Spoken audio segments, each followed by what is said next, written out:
Muy bien, hermanos y amigos. Vamos a buscar el Salmo 103.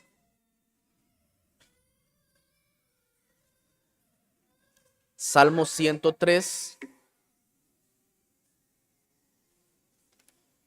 Para empezar con catecismo. Vamos a orar primeramente. Señor y Dios, te damos gracias, te alabamos y te bendecimos. Grande eres tú, Señor, grandes son tus obras. Gracias porque nos concedes, oh Señor, este primer día del año, poder reunirnos para alabarte, para adorarte. Ayúdanos a hacerlo en espíritu y en verdad. Y suplico, Señor, también que nos instruyas por medio de tu palabra en este tiempo, de tal manera que podamos ser edificados, exhortados, podamos conocerte también, Señor, más, y que nuestro amor crezca por ti al estudiar tu palabra. Porque te lo pido en Cristo Jesús. Amén. Bien, dice el Salmo 103, vamos todos al Salmo 103, versículos 1 y 2. Dice así, Salmo de David: bendice, alma mía, a Jehová, y bendiga todo mi ser su santo nombre. Bendice, alma mía, a Jehová, y no olvides ninguno de sus beneficios. Bien, estamos estudiando el catecismo y puntualmente en la mañana de hoy se va a estar viendo una pregunta que nos habla acerca de los beneficios. Ahora, como cristianos, nosotros debemos recordar continuamente cuáles son los beneficios que tiene el Señor para con sus hijos, para con su pueblo. Y es por eso que David dice aquí: no olvides, alma mía, no olvides ninguno de sus beneficios. Ahora, la sociedad puntualmente considera que los beneficios de Dios están estrechamente ligados con lo que materialmente podemos tener, hablando de casa, trabajo, carro, incluso la salud, familia, etcétera. Y para las personas en general, usted está siendo muy bendecida si a nivel material usted está prosperando. Pero la Biblia es muy clara. Nosotros seguimos y amamos a Dios no por lo que Él nos da materialmente hablando, sino por lo que encontramos en Él. ¿Y qué es lo que encontramos en Él? Bueno, el salmista dice en el versículo 3, Él es quien perdona todas tus iniquidades, el que sana todas tus dolencias, el que rescata del hoyo tu vida, el que te corona de favores y misericordias. Y David está hablando en un sentido espiritual de las cosas que él puede recordar, como Dios le trae a él un perdón, como Dios le trae a él salvación, como Dios le trae a él, y es lo que dice la pregunta, vamos a leerla todos juntos. La pregunta 35 dice: ¿de qué beneficios participan en esta vida los que son llamados eficazmente? Ya hablamos de lo que era el llamamiento eficaz, pero el llamamiento eficaz trae consigo beneficios, y la respuesta son, dice, todos juntos, los que son llamados eficazmente participan en esta vida de la justificación, la adopción, la santificación y de los varios beneficios que en esta vida acompañan o se derivan de estos. Note cómo la pregunta dice: hay beneficio, la justificación, está la adopción, está la santificación. Puntualmente, el escritor del catecismo logra mencionar tres.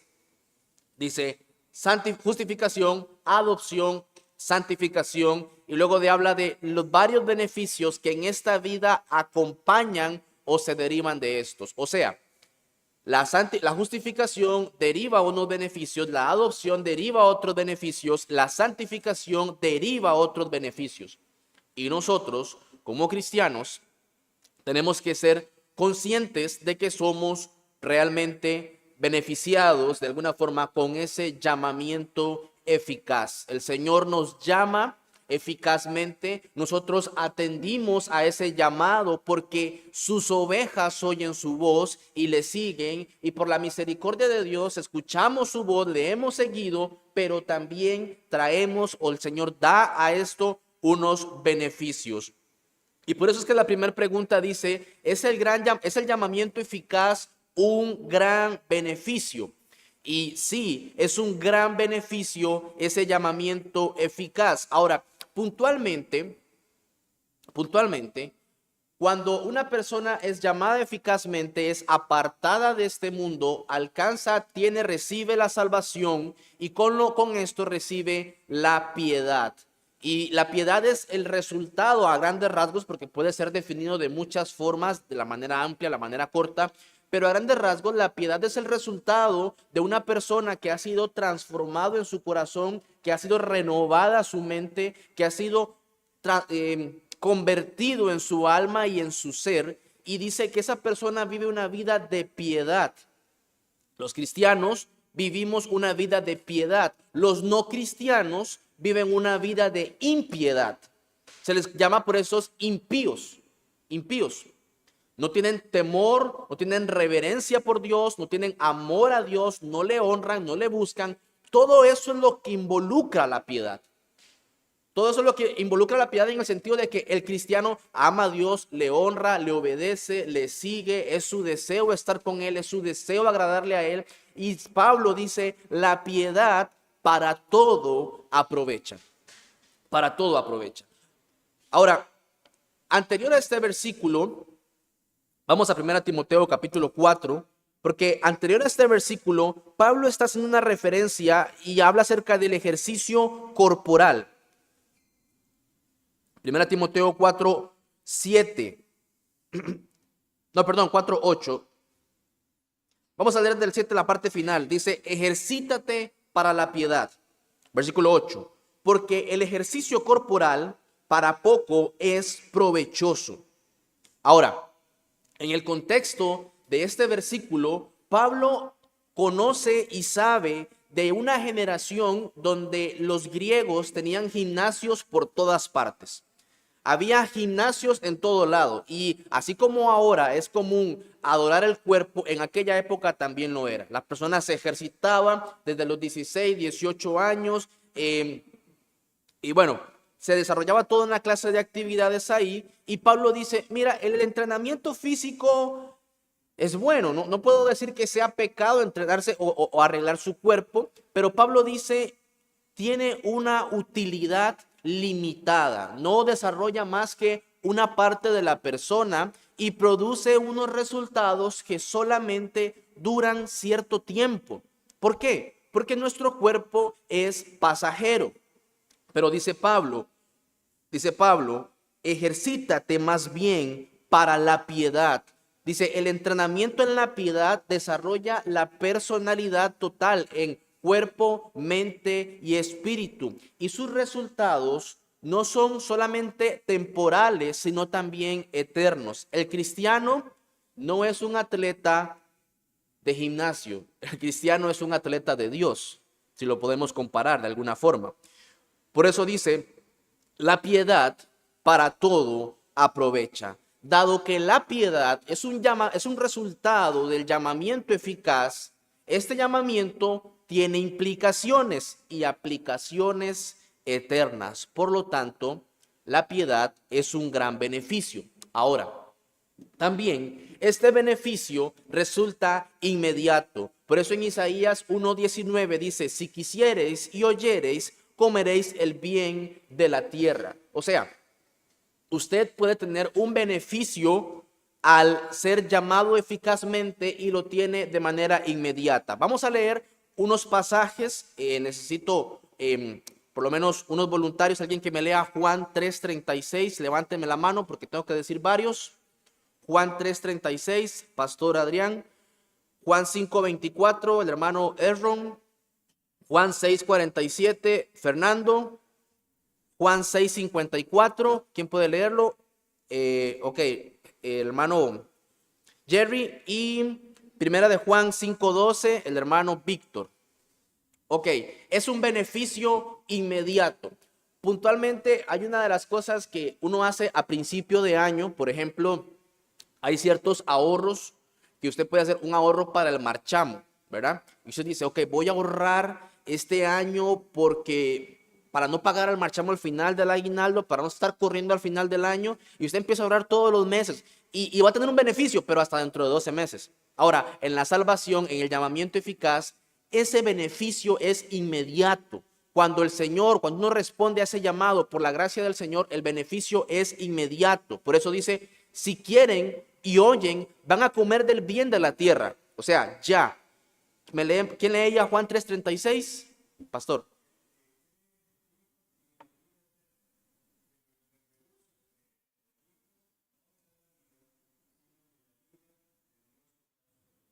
Ok, note la expresión, el que cree en el Hijo tiene vida eterna. Juan 5:24.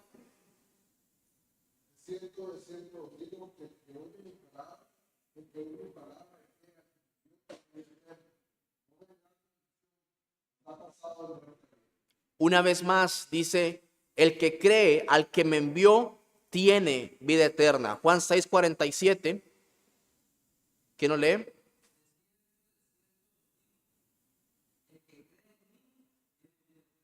Juan 6:54.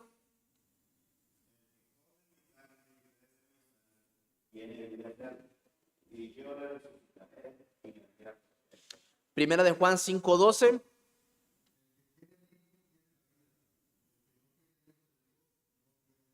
Ok, todos estos textos lo que nos dicen es que la persona que cree en Cristo tiene vida eterna. Miren, mis amados, la vida eterna, como lo he dicho en otros pasajes, la vida eterna no empieza cuando usted ya se muere y se encuentra delante de Dios. No, no. Nosotros tenemos ya hoy vida eterna si hemos creído y si creemos en el Hijo de Dios. El que tiene al Hijo tiene la vida. Una certeza realmente impresionante y fuerte. Dice, hay un beneficio inmediato. Creer en Cristo tiene vida eterna. Y esto viene con lo tercero, perdón, que es un beneficio eterno. Es un beneficio eterno. Dice, el que cree en el Hijo tiene vida eterna. O sea, no solamente es ahora que estamos hablando, sino que se extrapola a la eternidad. Ahora, volviendo a 1 Timoteo, capítulo 1, versículo 4, perdón, capítulo 4, versículo 8, siguiendo con el tema de la piedad, dice Pablo, porque la piedad para todo aprovecha, pues tiene promesa de esta vida presente y de la venidera. La piedad nos sirve aquí y ahora y nos sirve también para la eternidad, para la eternidad. Ahora, dice la siguiente pregunta, ¿conduce el llamamiento eficaz a un estado de gracia? ¿Conduce el llamamiento eficaz a un estado de gracia? Sí, estamos en un estado de gracia. Y Pablo dice en Romanos capítulo 6, el versículo 14, porque no estáis bajo la ley, sino bajo la gracia. Ahora, pensemos en esto, porque son pasajes que ya tenemos y que sabemos y que hemos leído varias veces. Ok, ya no estoy bajo la ley, ahora estoy bajo la gracia. ¿Qué significa puntualmente esto? ¿Qué significa puntualmente esto? Cuando una persona es convertida, cuando su corazón es transformado, encuentra en la palabra de Dios que ya no debe vivir para sí, que ahora debe amar al prójimo como a sí mismo, que debe amar a Dios, ¿verdad? Con todo su corazón, con toda su mente, con toda su alma. Ya empieza a leer que debe ser pobre en espíritu, empieza a leer que debe amar, que si deber algo, perdón, si debe algo es amar a los hermanos, pero no debe deber a nadie nada, que debe trabajar y todo un montón de cosas que encontramos en la Biblia, que usted empieza a leer la Biblia como resultado de esa conversión y un creyente inmaduro podría decir, ay, qué difícil es todo esto, ¿verdad? Un cristiano inmaduro podría decir, vean, hay decisiones que son demasiado difíciles de tomar y es muy probable que voy a fallar. Ahora, la respuesta de Pablo a eso es, no te desanimes, no te desesperes, el pecado no te dominará. ¿Por qué? Porque ya no estamos bajo la ley, sino bajo la gracia. ¿Y eso cambia tanto las cosas? Sí, porque ya no estamos tratando de satisfacer las exigencias de la ley, sino tratando de ser dignos de los dones del amor. Vamos a ver, en otras palabras, ya no pensamos en Dios como un juez severo, sino como el que ama el alma de las personas que han creído en Él. Y, por lo tanto, no existe mayor inspiración, no existe una inspiración más grande en el mundo que el amor, dijo alguien una vez. Un escritor, Diney, decía, no son las prohibiciones lo que libera del pecado, sino la inspiración. O sea, no es el monte Sinaí, sino el Calvario el que produce santos.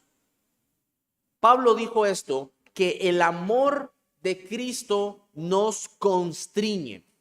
O sea, nos empuja a amarlo a Él.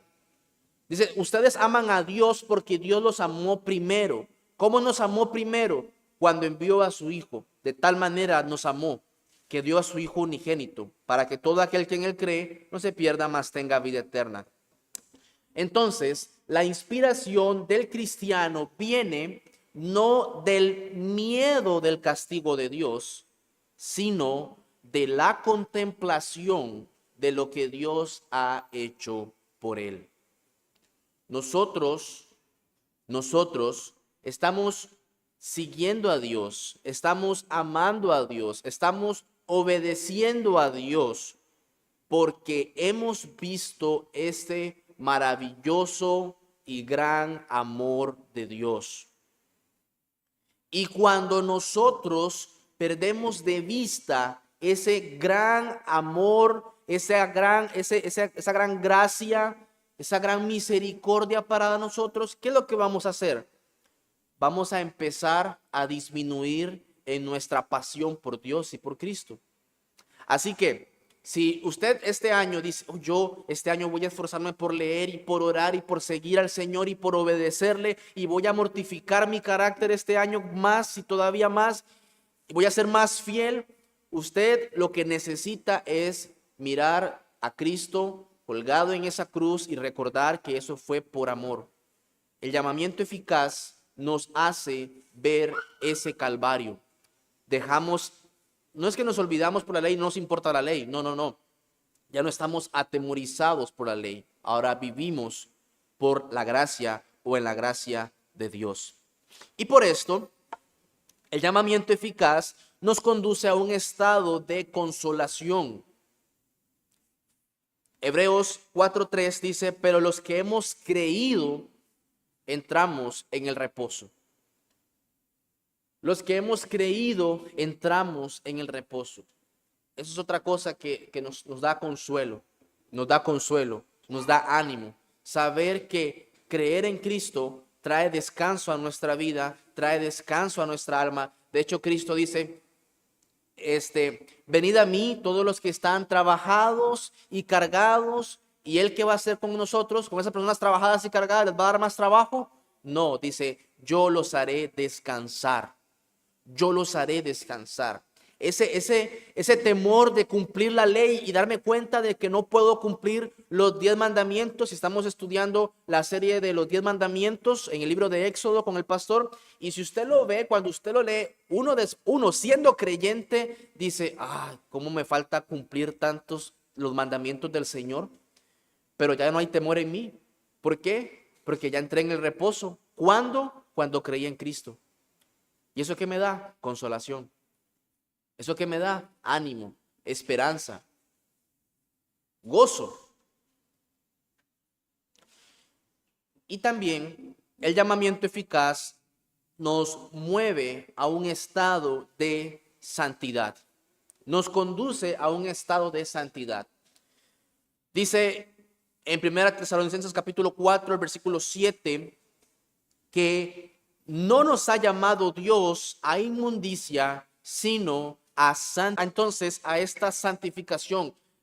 Es por eso, mis amados hermanos, es por eso que un cristiano que profesa fe ya no vive como vivía antes. Eso es básico, es esencial. Por eso cuando una persona dice, yo quiero ser miembro de la iglesia, esta iglesia, porque he entendido que es necesario para mi vida ser miembro de la iglesia, poder participar de la cena del Señor. Si no he sido bautizado, bautizarme porque he creído en Cristo Jesús. Lo primero que se le dice es, ok, cuénteme su testimonio de conversión. ¿Dónde está ese momento en el que en su vida pasó algo que cambió antes y después? La historia de la humanidad se divide en el antes de Cristo y después de Cristo. Estamos en el 2025 según los cálculos y han fallado un poquito, pero decimos 2025 según qué? Después de Cristo. Ahora, Cristo también hace una obra en tu vida y dice, ahora yo soy de Cristo después de. Tengo tantos años de ser creyente, o sea, después de Cristo mi vida cambió. El Señor me santificó, el Señor me salvó y hay una obra de santidad en mí, una obra de santificación. Porque el llamado eficaz no te deja ahí donde está. No te deja ahí, no, te saca de la esclavitud del pecado, te justifica, te santifica, te adopta y te da ese deseo de ser santo. De hecho, cuando leemos primera Tesalonicenses capítulo 4, versículo 7, todo el pasaje habla acerca de la transformación que debe haber en un cristiano. Y cuando Pablo escribe esto, hay varios asuntos culturales que son realmente escandalosos para nuestra época. Por ejemplo, uno de los casos más escandalosos era que las personas se divorciaban hasta 8 veces en menos de 2 años, 3 años, según los historiadores. Dice que en Grecia la inmoralidad estaba completamente desenfrenada. Se habla, un historiador mencionaba que si un hombre tenía una esposa y cumplía con sus hijos y su hogar, la sociedad no veía mal que tuviera otros amoríos o otras mujeres por todo lado. Era completamente normal, común, correcto. Y es esa sociedad que Pablo le dice a los cristianos, miren hermanos, somos llamados a santidad, somos llamados contracorriente. Somos llamados a vivir una vida completamente diferente y contraria al mundo. Al mundo. Y ese llamamiento eficaz es la garantía de la gloria eterna.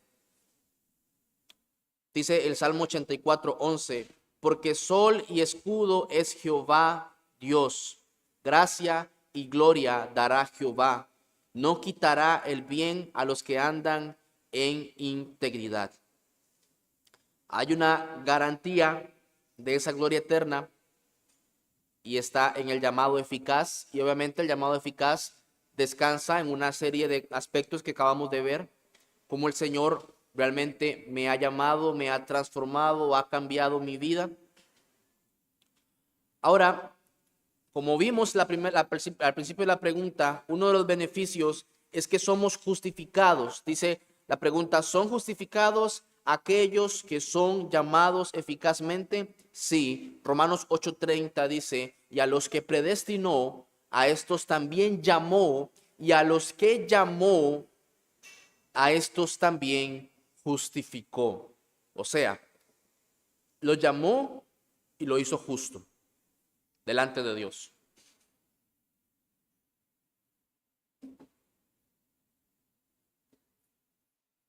Cuando un padre o una madre se da cuenta de que su hijo hizo algo mal, lo llama, ¿verdad? Y depende de la llamada. Alguien dijo una vez que a los hijos, a nosotros nos ponen 2 nombres para saber cuando nuestros padres están enojados con nosotros, porque nos llaman por los 2 nombres. Y el hijo, cuando escucha la voz, dice, ya se dieron cuenta, me llamaron, me están llamando, tengo que ir y no estoy siendo justificado. Ahora, el llamamiento eficaz te llama y te dice, eres justo delante de Dios. Eres justo. Y es por eso que la justificación es un gran privilegio. Leíamos hace un momento en el Salmo 103, bendice alma mía a Jehová y bendiga todo mi ser su santo nombre. Bendice alma mía a Jehová y no olvides ninguno de sus beneficios. Nota lo que dice el Salmo 32:2. Bienaventurado el hombre a quien Jehová no culpa de iniquidad. Qué dichoso, dice David, qué dichoso es el hombre a quien Dios no culpa de pecado, de pecado. Si yo preguntara, ¿ha pecado usted alguna vez? Montones, vamos a decir. Es más, si yo dijera, ¿has pecado en lo que llevamos de la mañana? O sea, desde que te despertaste hasta este momento, ¿has pecado? Es que alguien decía, una vez, alguien decía, pecamos cuando respiramos, porque no respiramos para la gloria de Dios. Y Él debe recibir la gloria en todo. Y dice, y por eso David dice, qué dichoso es el hombre a quien Jehová no culpa de pecado. Y es un gran privilegio ser justificado. Es lo que involucra la justificación.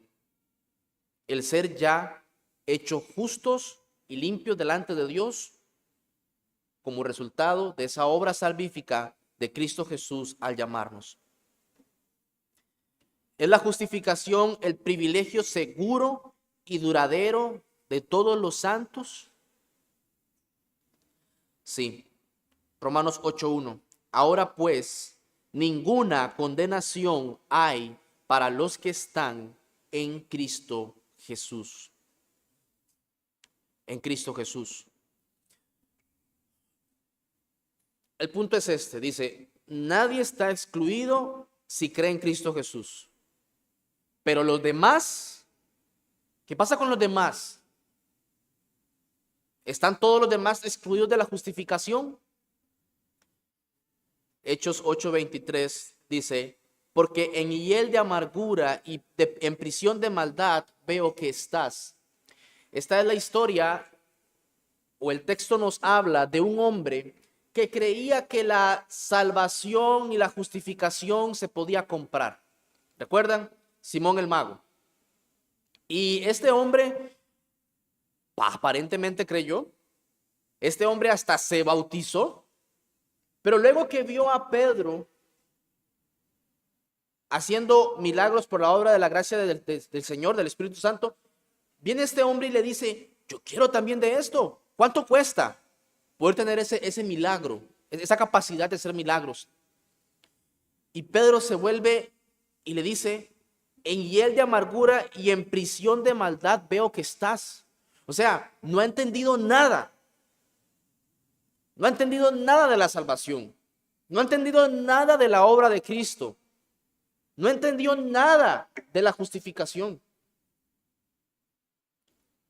Por eso, todo aquel que no ha sido llamado eficazmente no puede y no va a participar de esta obra preciosa, de este beneficio, sino que más bien sigue en amargura y en prisión de maldad. En prisión de maldad, en amargura.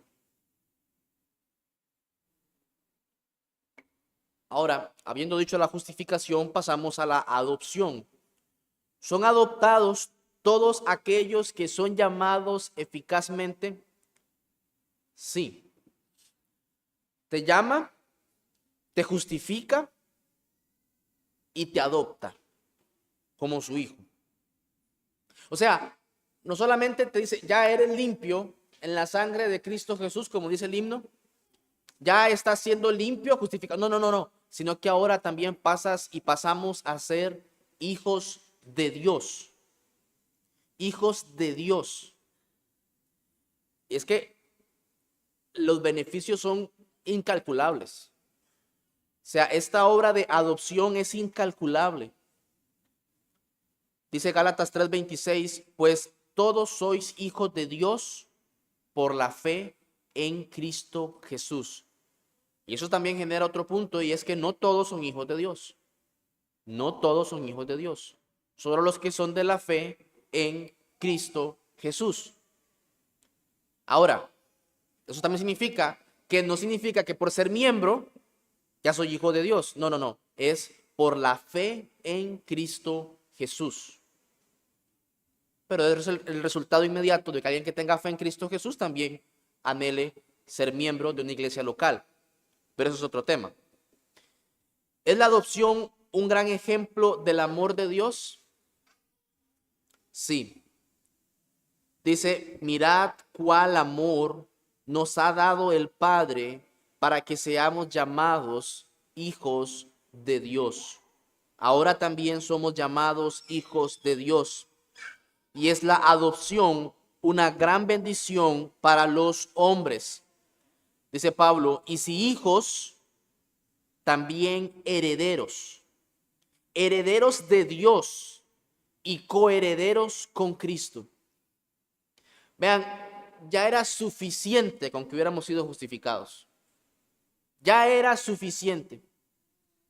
David dice, bienaventurado es el hombre a quien Dios no inculpa de iniquidad.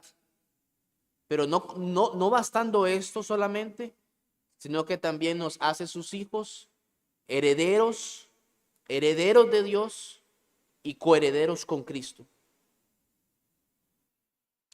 Y también son santificados todos.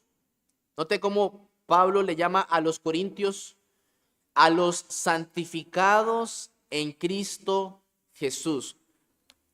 Si usted ha leído la carta a los Corintios, primera a los Corintios, segunda a los Corintios, es una carta de pura exhortación. Y cuando se habla acerca de la cena del Señor, dice, ustedes la toman indignamente, se embriagan, dice. Cuando se habla acerca del servicio o de seguir a Cristo, dice, algunos de ustedes siguen a Pablo, otros a Cefas, otros dice que son de Cristo, otros de Apolos. Eso no está bien, dice Pablo. Y le empieza a decir un montón de cosas a los lectores de la carta, pero al puro principio de la carta les dice a los santificados en Cristo Jesús. O sea, son santificados. Tienen muchas cosas que madurar, tienen muchas cosas que crecer, pero le llama a los santificados en Cristo Jesús. En Cristo Jesús. Y dice, y sin la santificación, ¿sería incompleta su felicidad? Sí. Sí. Sin la santificación, sería incompleta nuestra felicidad. Dice Hebreos 12:14, seguid la paz con todos y la santidad, sin la cual nadie verá al Señor. La meta de todo cristiano es ver al Señor. Ver al Señor. Y solo se logra por la santidad. Y el Señor nos ha santificado. La santidad, mis amados hermanos, debería y debe producir en nosotros felicidad. Decía alguien una vez que cuando uno piensa, si yo dijera la palabra santidad, ¿qué es lo primero que se le viene a usted a la mente?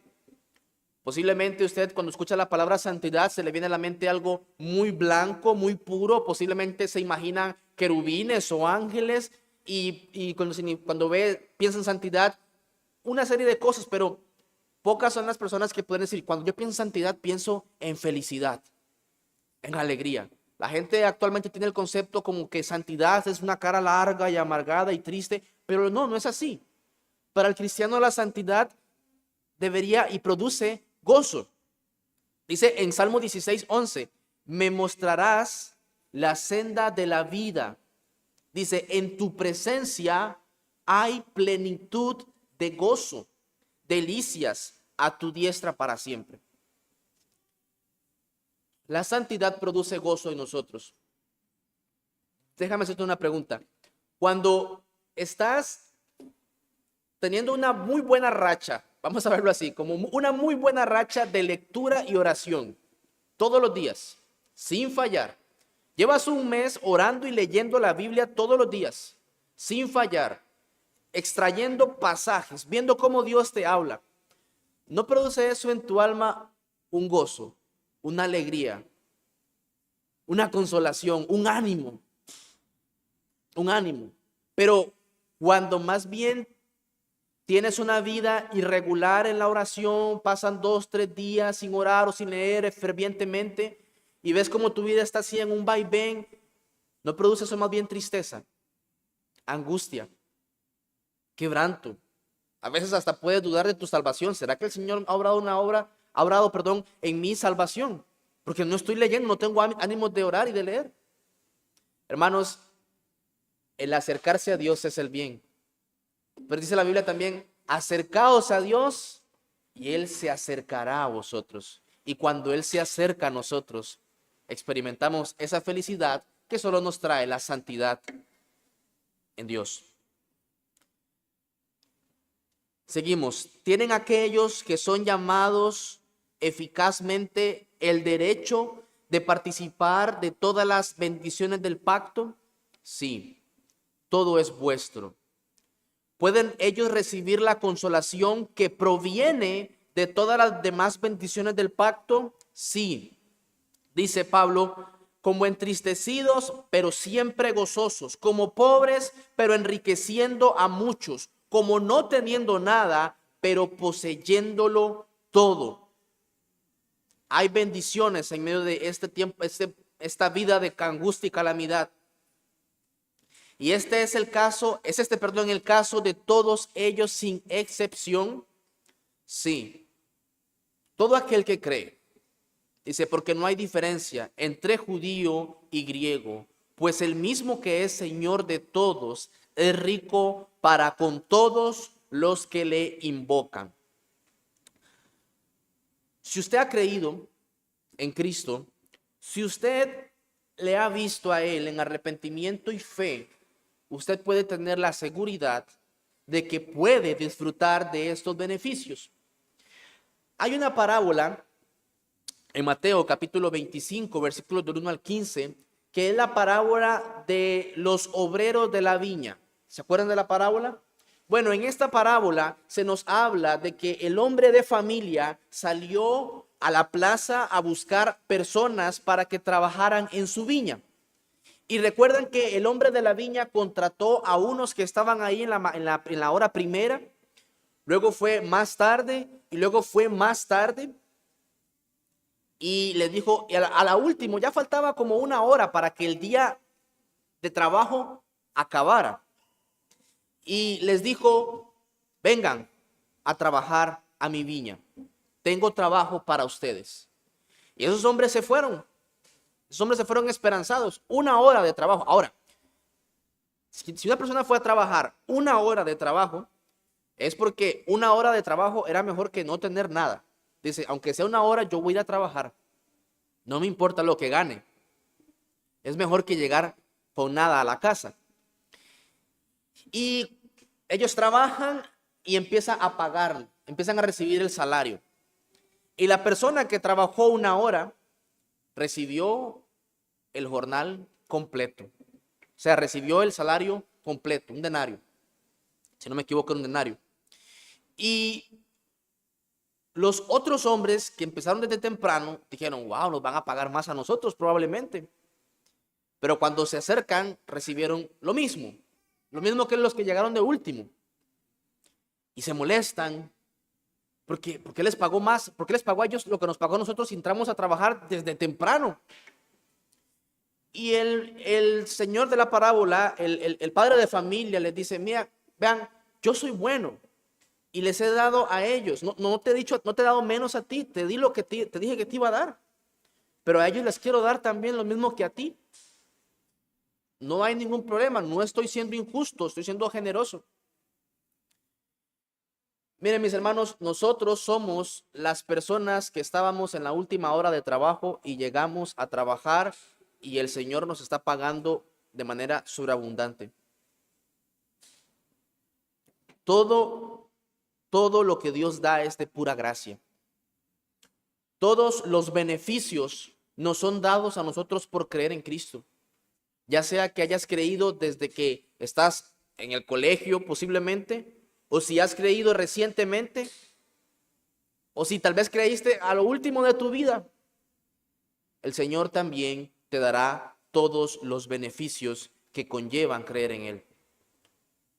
Nunca podríamos ganar lo que Dios nos da. No podemos merecerlo. Dios nos lo da movido por la bondad de su corazón. Lo que Dios nos da no es paga, es regalo, no es un salario, es una gracia. Es una gracia. Por eso leí al principio, no olvides ninguno de sus beneficios. No olvides esos beneficios que el Señor te ha dado. No olvidemos. Y leemos la pregunta una vez más, todos juntos para terminar. Dice así, todos juntos, ¿de qué beneficios? Ok, ahí está. Pregunta 35 dice, ¿de qué beneficios participan en esta vida los que son llamados eficazmente?